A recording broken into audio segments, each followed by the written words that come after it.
Stitch Cuties, I'm Brittany with Stitches of Love Quilting, and in this video tutorial we are going to make the wheelbarrow block for sewing machine applique for our Garden Moments block of the month. So you'll have all your contents in your kit. You're going to go on and read through the instructions and get prepped. The main thing that I want to encourage you to do, I will show you, is with your placement guide to take your flowers. I'll give you an example for number 29. Let's say where's 29? It's right here. What I do is I put my flower in place, make sure that it's facing up, and I draw an arrow facing up with my number. That way when I go to make my applique units and put this on my project, I don't have to think about turning the flowers because all these flowers are exactly the same. They're just turned different directions. The next thing that I encourage you to do, let me move my sample out of the way. When you're reading through the instructions, I like to organize my applique pieces into piles. So I know that applique unit 1, it's going to be pieces 1 through 4 and 37 through 42. Applique unit 2 are these pieces, so on and so forth. So let's build those units together in the tutorial. So I'm going to move my reverse applique pieces aside. And what I'm going to do is keep this right here where I can read it, and I'm going to turn my light pad on. And we're going to build applique unit 1 first. So I have my light pad, my glass mat, my placement guide, and then my handed in diffusing mat is going to go right on top. So first up, I'm going to take my pile, and we have piece number 1 going on first. There we go. Now we have the 3 stripes that go on here. And we're going to put those in place. And they line up from edge to edge perfectly. And I did not peel the backing from my pieces ahead of time. I'm doing that as I go. Because on something like this, when there's this many numbers, I want to have my numbers. And I should have ironed that down. Look, I wiggled it. Let me get that back in position.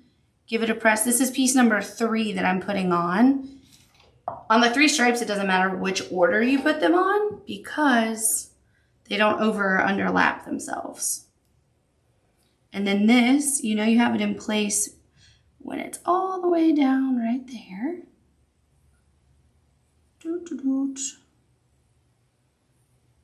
There we go. Give that a press. And then we have our top stripe, piece number 4. And he goes from the left over to the right. And then give that a press where it overlaps. Next up, we have, so pieces 1 through 4 and then 37 through 42. So this is 1 through 4 and then this is 37, 38, and then the wheel is 39, 40, 41, 42. So basically we're building the little wheelbarrow as a unit. So there we go. Next up, this long piece, the handle of our wheelbarrow. There we go. I'm going to give this a press. Now we're going to build our little wheel. So the spokes go down first.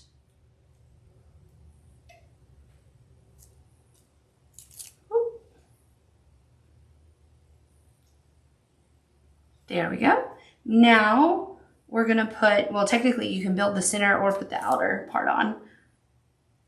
So let's get this right around there.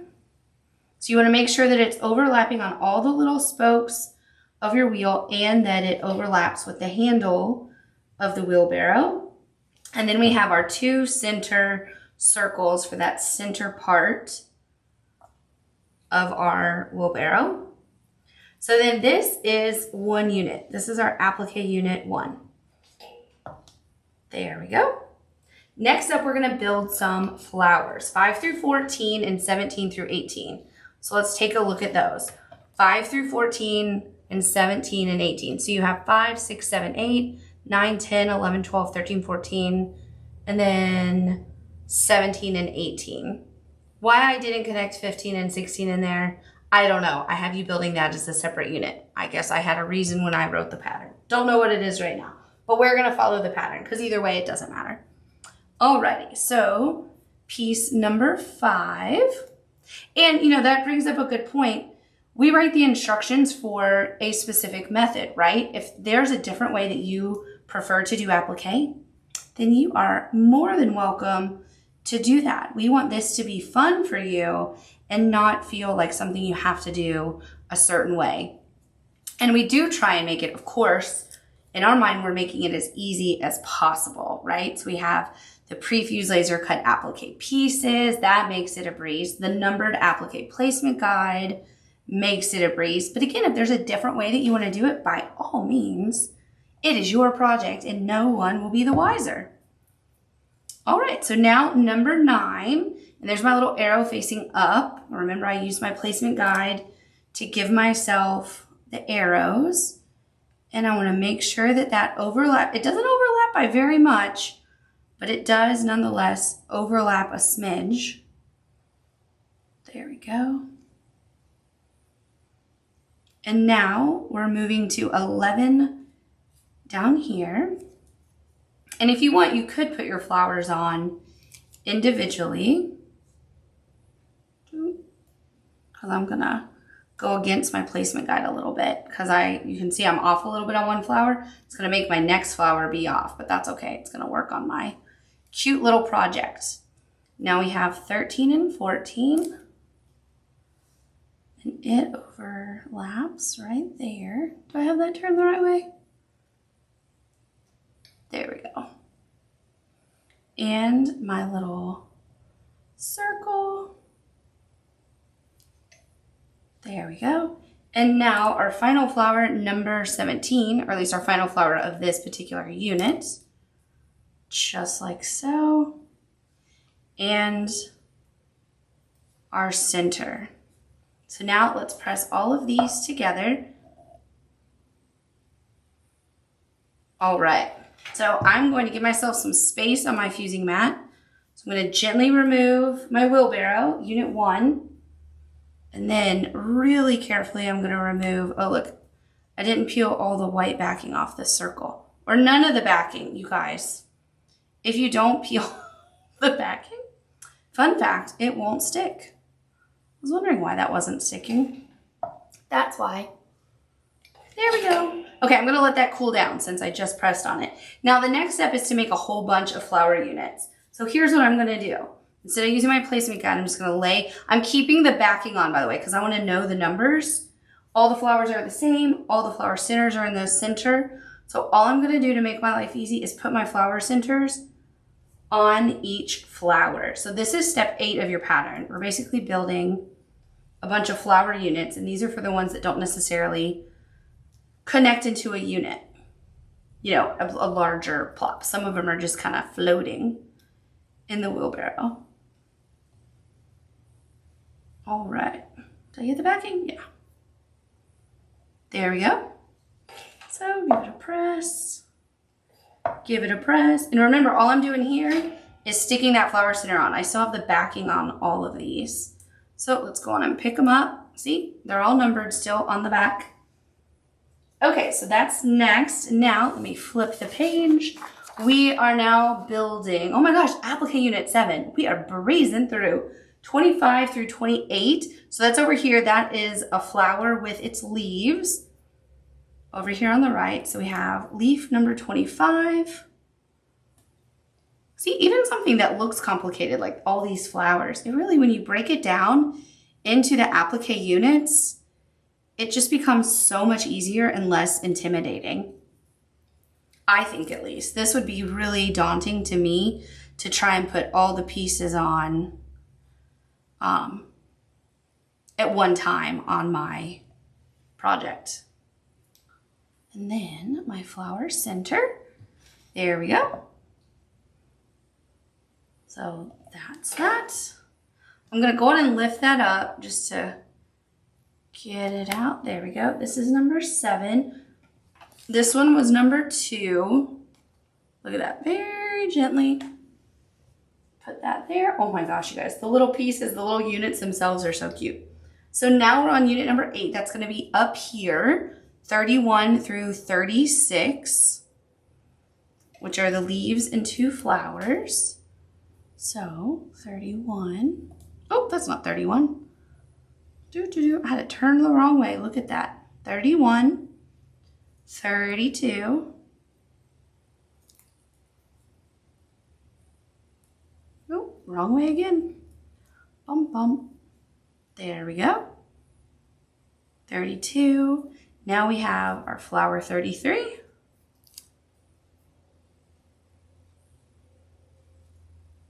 Ooh. There we go. And our flower 35, I'll put the flower centers in at the same time. There we go, and that barely overlaps, but it does. So then, whoop, and whoop. There we go. Okay, let me give these a press.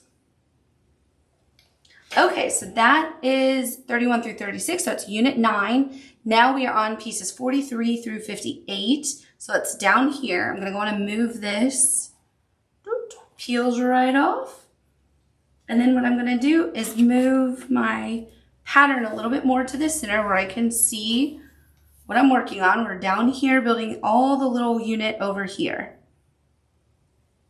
So our first piece, whoop.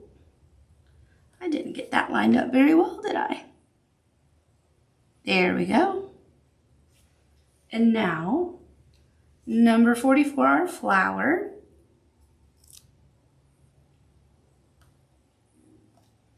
And flower center. Now we're going to build a little right flower with the stem.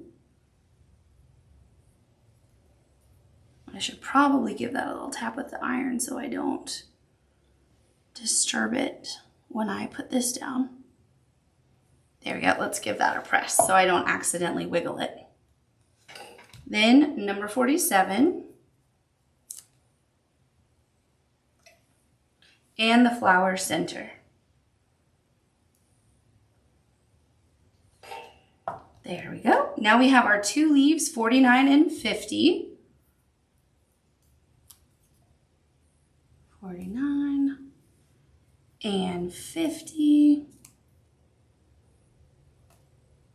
And then number 51, we're actually jumping a little bit. It's going to connect in just a second, don't worry. Let's see, which way does that go, my little arrow? You guys, I draw my arrows with the placement guide and then I get here and I still turn it. I think I'm not good at drawing arrows. There we go. And flower center. Now we're gonna do flower 53. That's gonna connect these. So I'm gonna give a little press so I don't wiggle it. So 53, just like so. Connecting it all together. Now we have our leaves, 55 and 56. There we go, 56. Wow, this is just really going fast. I have to say, I thought it was going to take a little longer, didn't you? All right, and now a flower in the center, number 57. This is going to connect everything right there. And then we just have a little flower center to put on. And now the next unit we're going to build will be our dragonfly. So I can actually keep this right where I have it. This is, what was this, 43 through 58? This is number 10. There we go. Gently. Okay, so let's build our cute dragonfly.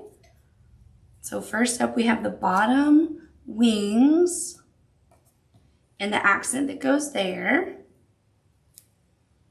There we go. Then we have the top. Well, if I can peel the white backing off, it's getting me. There we go. And then, just like so, it's gonna overlap between the 2 wings. but the little inner accents don't overlap.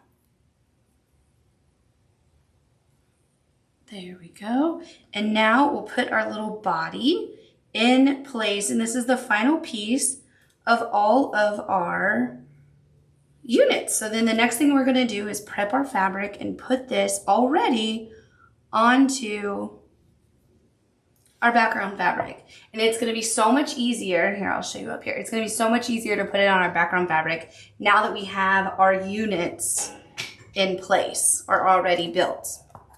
So let's lift this little guy up. He's hot still. There we go, look how cute. Okay, so now I'm gonna move my fusing mat aside and I'm gonna grab my background fabric and I'm gonna lay it out on top of my placement guide. I have not pressed it like I should have ahead of time before filming, but you will have because your pattern said to.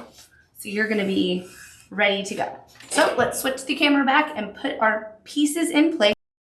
You want to make sure that you have your background fabric well past, extending past these lines. And you can see we give you a half width of fabric and you only need 15 inches. So you have tons of fabric on the sides and the top and bottom.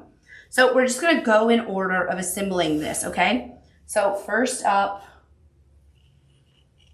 we have our cute, got our wheelbarrow. So I'm going to go on and affix this. There we go. All right. And we'll give it a good final press, remember, when we get to our Steady Betty. So now we have the flowers right here. Now remember, this is number 17 and 18. So I need to put one flower unit, 15 and 16, down here because they are going to ever so slightly overlap. So you want to make sure. So what I've done is put one flower unit underneath this larger unit, remember? Okay, so now that was 17, 18. So we have 19, 20. I'm not going to pay attention to the numbers on the back since they're all the same. So you have 19, 20, 21, 22.